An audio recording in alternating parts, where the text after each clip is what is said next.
passe, il repart. Je le sens comme un nomade, comme un errant. Et son socle, son véritable socle, son lieu, son pays, son exil à la fois, c'est sa peinture. Voilà.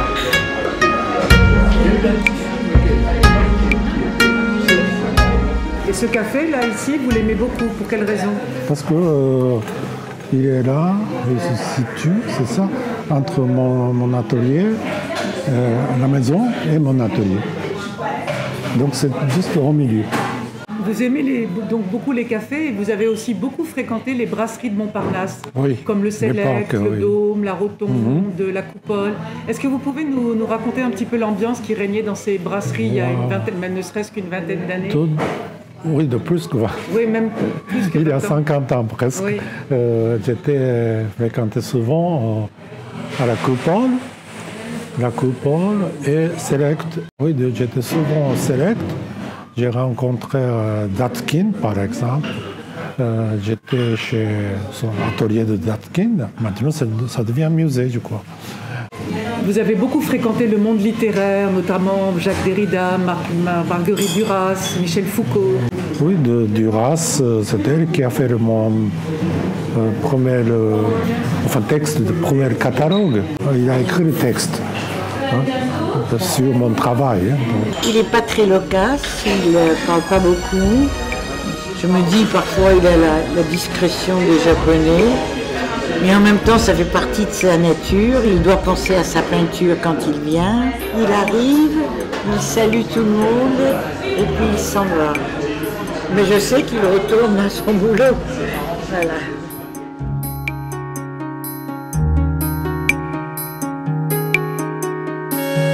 J'aime me promener en ville. Celle-ci m'envahit. Et au bout d'un moment, c'est mon esprit qui vient à elle. Une sorte d'intériorité qui sort. Là, je crée mon coin secret.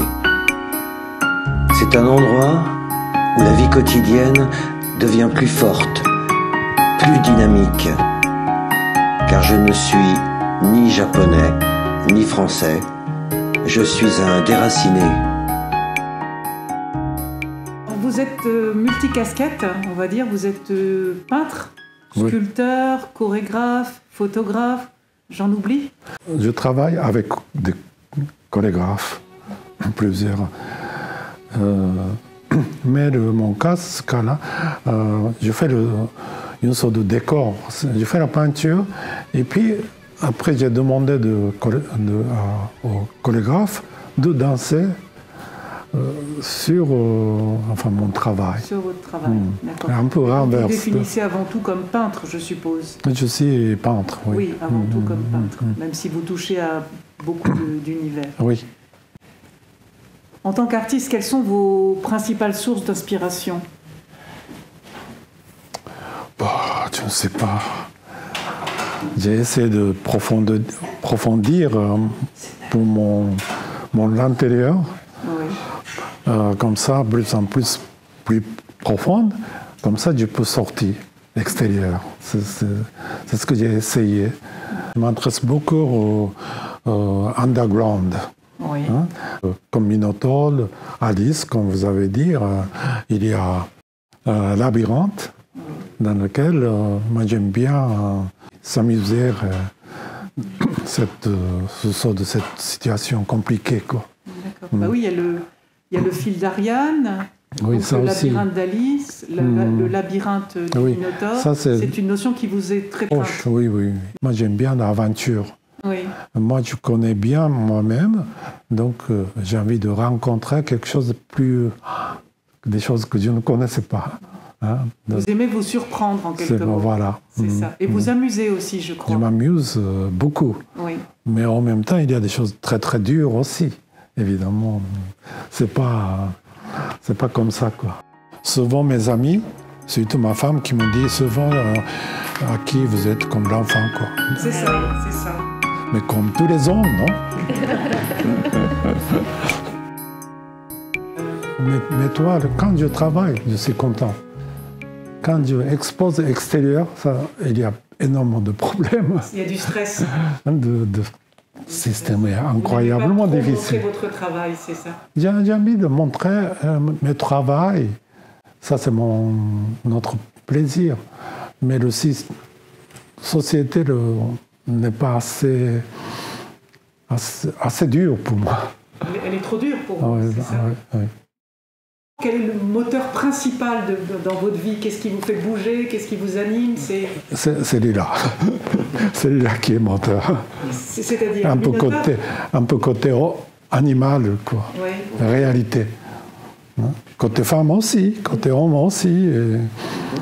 Mais si on perd ce côté-là, un peu animal, on peut céder tout ça pour robots informatiques, information, oui, de IT, on peut dire, technologie, parce qu'il y a notre monde va complètement bientôt séparé vers technologie, IT, BT, biotechnologie et tout ça. Et très très vite, ça va venir. Donc nous, notre corps aussi, il y a déjà plein de choses dedans, robotisé déjà. Et puis il faut choisir côté un peu hippie, très écologique, hippie comme l'époque. Il faut choisir. Bon, réalité du côté, c'est assez délicat. Donc notre travail est comment on dit, comme dans le labyrinthe, on tourne comme ça le côté technologie informatique et puis côté nature très très vite comme ça. Et ça c'est le tableau horizontal. Donc comme ça. Donc il y a figure, il y a des gens qui est là. C'est une fleur. Cosmofleur. Vous pouvez nous rappeler la notion de Cosmogarden? La Cosmogarden, ça c'est la question plus difficile pour moi, parce que je n'ai pas envie de définir le mot Cosmogarden. Parce que c'est une aventure, j'ai envie de continuer. Dès que je explique, c'est fini pour moi, quoi. C'est un grand panier où vous mettez beaucoup de choses, j'ai compris. Beaucoup de... Les gens, les animaux, la vie, tout ça, les mythes, c'est ça, c'est comme ça. Il y a Cosmo Jungle aussi. Cosmo Jungle aussi. Oui. Cosmo Garden, c'est quelque chose de plutôt très calme, bien, comment on dit, il y a harmonie, tout. Cosmo Jungle, ça devient chaotique, quoi. Vous avez déclaré que vous ne vous sentez ni français ni japonais. Vous vous sentez quoi alors? Je sens un peu bizarre, très bizarre. D'ailleurs, je suis bizarre. Mais la fin de ma vie, je deviens tous les jours, j'ai envie de disparaître, soit j'ai envie de tellement plaisir tous les jours, le matin comme ça. Vous oscillez entre le découragement. Ça sert quoi la vie? La peinture, ça sert quoi? Et puis en même temps, quand je travaille avec la peinture, il y avait tellement de joie. Hein? Donc tout le temps comme ça. Et puis notre travail, c'est un peu équilibré des choses. Mais en même temps, il faut casser de temps en temps pour création. Sinon, ça devient comme ça. Par exemple, ça c'est un peu la tête de Minotaure, mais il a l'air un peu triste, un peu, non, un peu mélancolique. Ça c'est la situation de l'homme actuel.